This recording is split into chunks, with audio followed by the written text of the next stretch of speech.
விக்ரம் நடித்துள்ள தங்கலான் படம் எப்படி இருக்குது வாங்க இந்த வீடியோவில் பார்க்கலாம். இந்த வீடியோக்குள்ளே போகிறதுக்கு முன்னாடி நம்ம சேனலுக்கு நீங்கள் புதுசாக வந்திருந்தீங்கன்னா நம்ம சேனலை மறக்காமல் சப்ஸ்கிரைப் பண்ணி வச்சுக்கோங்க. பக்கத்தில் இருக்க பெல் பட்டன் அழுத்தி ஆன்லைன் செட் பண்ணி வச்சுக்கோங்க. அப்போ தான் நம்ம சேனலில் அப்லோட் பண்ணக்கூடிய வீடியோக்களெல்லாம் உங்களுக்கு உடனே நோட்டிஃபிகேஷன் வரும். வாங்க வீடியோக்குள்ளே போகலாம். நடிகர் விக்ரம் நடிப்பில் உருவாகியுள்ள தங்கலான் திரைப்படம் இன்று திரையரங்குகளில் வெளியாகியுள்ள நிலையில் இப்படம் குறித்த ரசிகர்களின் விமர்சனங்களை இந்த வீடியோவில் பார்க்கலாம்.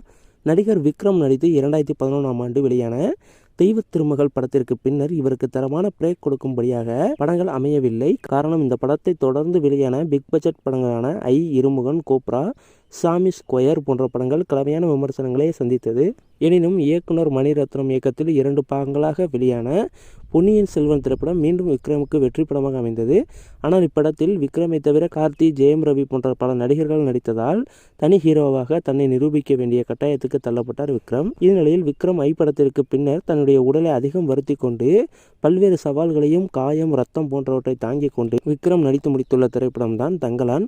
இந்த படத்தை அட்டகத்தி திரைப்படத்தின் மூலம் தன்னுடைய சினிமா கேரியரை துவங்கி பின்னர் கார்த்தியை வைத்து மெட்ராஸ், ரஜினிகாந்தை வைத்து காலா, கபாலி போன்ற படங்களை இயக்கிய ரஞ்சித் அவர்கள் இயக்கியுள்ளார். பிரிட்டிஷ்காரர்களால் தங்கம் எடுக்க அடிமைப்படுத்தப்பட்ட பழங்குடியின மக்கள் பற்றி இயக்குனர் ரஞ்சித் பேசியுள்ளார். இந்த படத்தில் நடிகர் பார்வதி திருவொத்து 3 குழந்தைகளுக்கு அம்மாவாக நடித்துள்ளார். திரைப்படங்களில் கவர்ச்சி காட்டுவதை தவிர்க்கும் பார்வதி இந்த படத்திற்காக பல காட்சிகள் ஜாக்கெட் போடாமல் நடித்துள்ளார். அதேபோல் நடிகை மாளவிகா மோகனும் சூனியக்காரி அவந்திகா என்கிற தனித்துவமான கதாபாத்திரத்தில் நடித்துள்ளார்.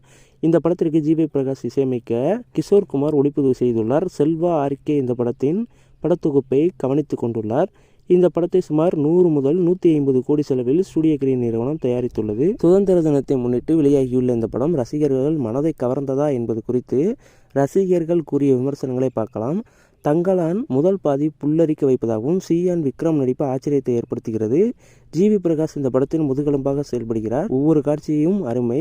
ரஞ்சித் தரமான படத்தை இயக்கியுள்ளார் என ரசிகர்கள் ஒருவர் கூறியுள்ளார். தங்கலான் முதல் பாகம் மிரட்டல். ஹாலிவுட் தரத்தில் இந்த படம் எடுக்கப்பட்டுள்ளது. இயக்குனர் ரஞ்சித் குறித்து சொல்ல வார்த்தைகளே இல்லை. அதேபோல் நடிகர் விக்ரமும் தன்னுடைய முழு திறனையும் வெளிப்படுத்தியுள்ளார் என ரசிகர் ஒருவர் கூறியுள்ளார். பிரபல திரைப்பட விமர்சகரான கிறிஸ்டோபர் கனகரா நேற்று முதல் கொண்டே தங்கலான் படத்தின் மீதான தன்னுடைய எதிர்பார்ப்பை வெளிப்படுத்திய நிலையில் தங்கலான் மங்கலான் என ஒரே வார்த்தையில் விமர்சித்து மன்னித்து விடுங்க சியான் என கூறியுள்ளார். எனவே இப்படம் சில எதிர்மறையான விமர்சனங்களையும் பெறும் என இது தெரிகிறது.